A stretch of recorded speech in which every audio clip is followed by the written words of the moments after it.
네, 안녕하세요. 베타공입니다. 오늘은 대지산업 중 골판지 테마주에 대해서 살펴보겠습니다.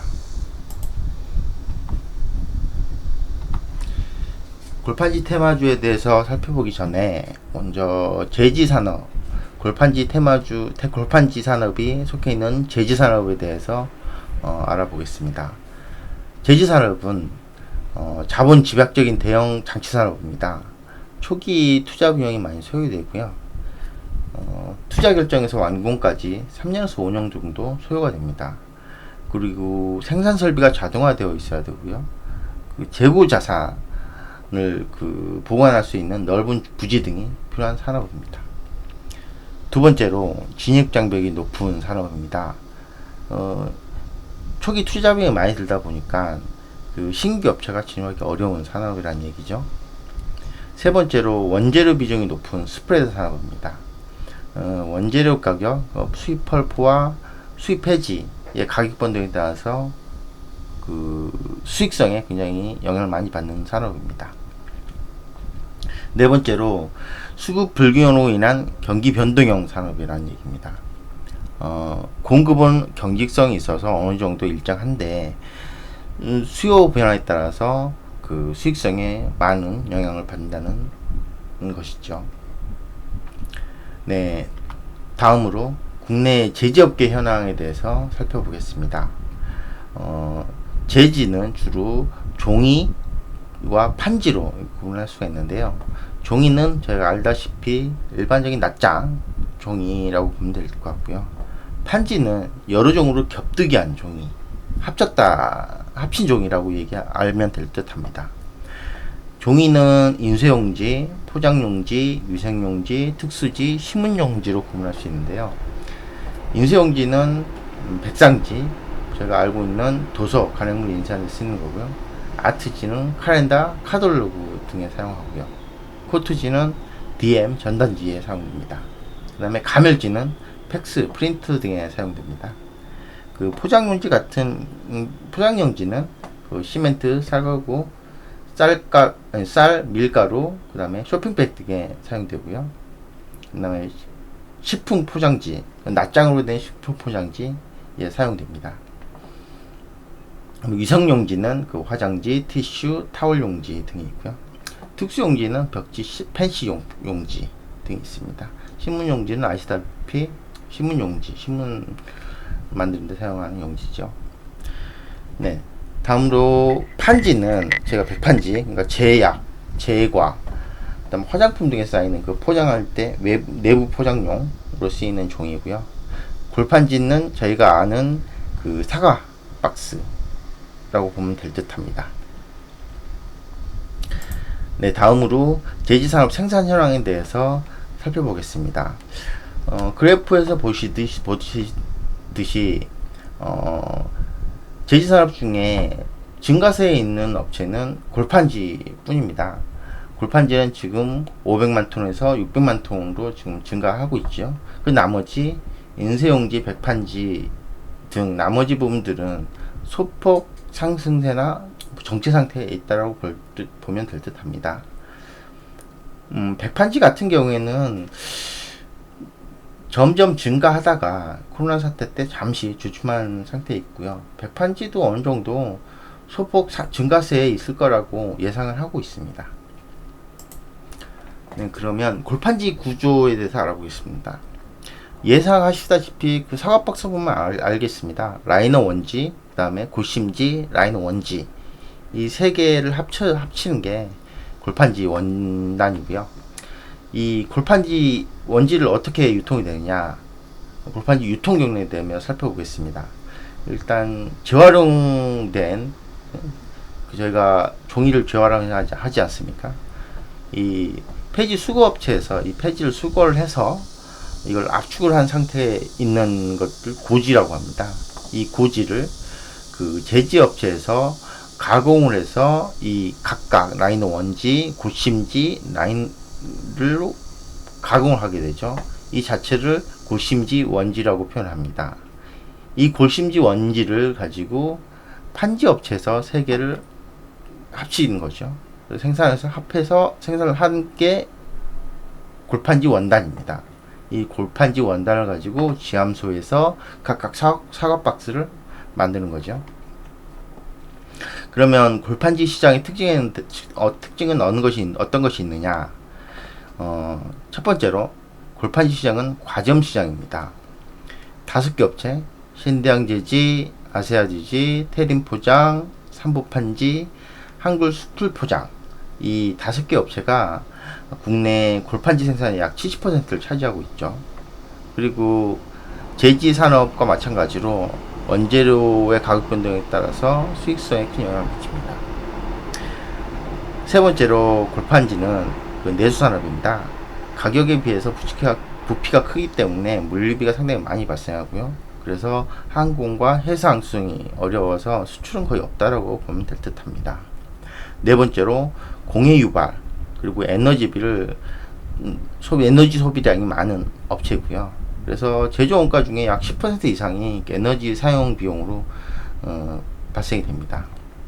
다섯 번째로 골판지 산업은 전방 산업, 인터넷 쇼핑, 그다음에 택배 산업과 밀접한 관련이 있는 산업이죠. 네, 다음으로 골판지 테마주에 대해서 살펴보겠습니다. 지금 표시되어 있는 이 업체들은 네이버에 있는 테마 업체들입니다. 네이버에 있는 테마 업체들을 시가총액으로 나열한 것들인데요. 첫 번째로 율촌화학 같은 경우에는 농심그룹 계열사입니다. 그래서 주로 농심그룹과 거래한다라고 보면 볼듯하고요. 그 다음에 2위부터 알아보면 아시아제지, 태림포장, 신대양제지, 삼보판지, 한국수출포장, 이 5개 업체가 구성이 되어 있는데요. 이 5개 업체 과점 시장이 주를 이루고 있다고 보면 될 듯합니다. 대형 포장 같은 경우에도 신대양제지 종속회사고요. 대림제지 같은 경우에는 삼보판지 관계사입니다. 그 다음에 대양제지 같은 경우에도 신대양제지 종속회사고요. 결국 이 골판지 시장은 이 5개 업체가 장악하고 있다라고 보면 될 듯합니다.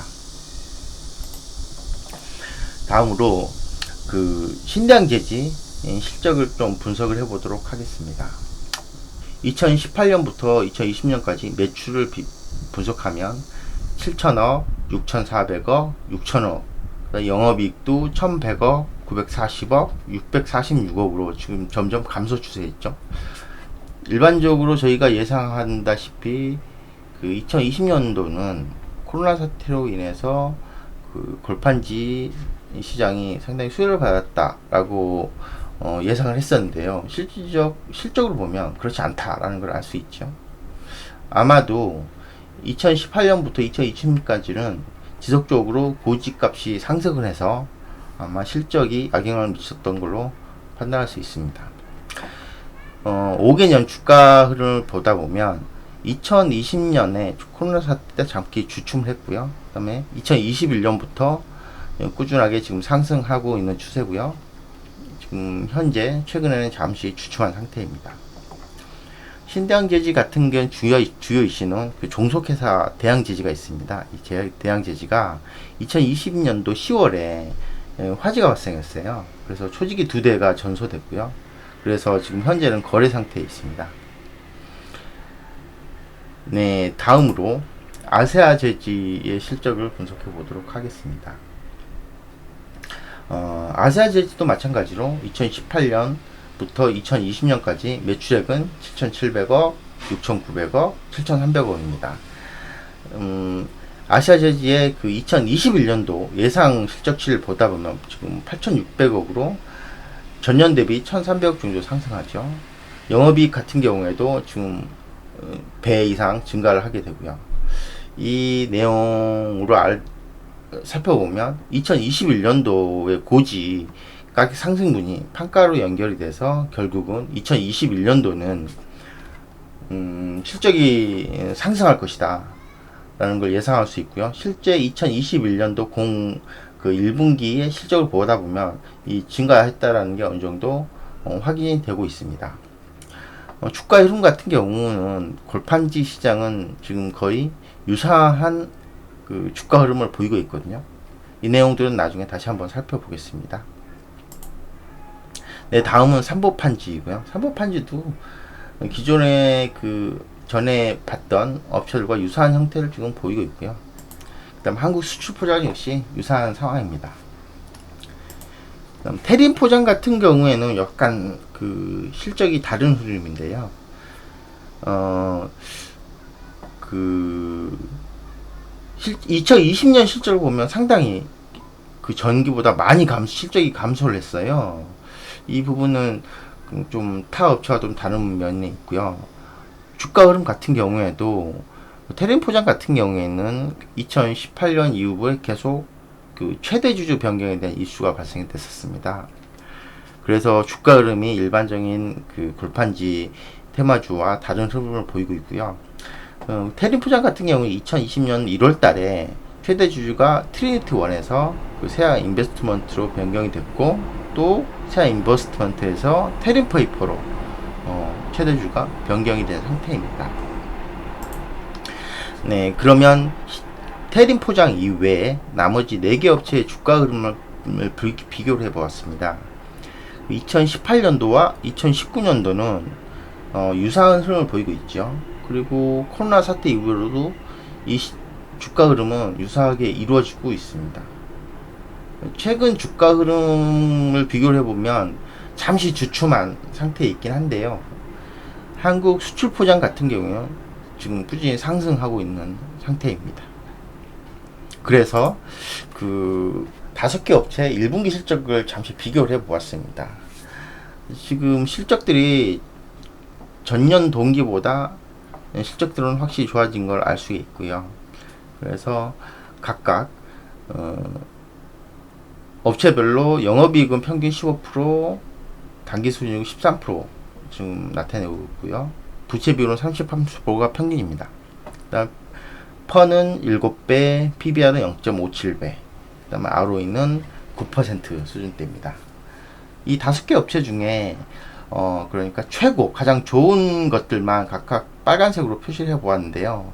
영업이익은 삼보판지가 가장 좋고요. 당기순이익도 마찬가지로 삼보판지가 제일 좋고요. 안정성 면에서 보면 한국 수출 포장이 24%로 가장 안정적입니다. 그 다음에 퍼 같은 경우에 삼보판지가 가장 저평가되어 있는 상태고요. PBR 기준으로 보면 한국 수출 포장이 가장 저평가되어 있는 상태입니다. ROE 같은 경우에는 삼보판지가 11.42% 가장 높은 수익력을 자랑하고 있죠. 이런 상태로 보았을 때 골판지 테마주 같은 경우에는 이 5개 업체 중에 포트폴리오 비중만 조절한다고 하면 크게 벗어나지 않을 거라고 생각합니다. 향후에 골판지 테마가 이슈화가 되면 이 5개 업체를 어떻게 포트폴리오를 구성하느냐가 그 주식 투자의 가장 큰 관건이 될 듯 합니다. 네, 지금까지 골판지 테마주에 대해서 살펴보았습니다. 다음 영상은 더 좋은 정보로 찾아뵙도록 하고요. 구독과 좋아요는 영상 제작에 큰 힘이 됩니다. 네, 그럼 다음에 뵙겠습니다. 감사합니다.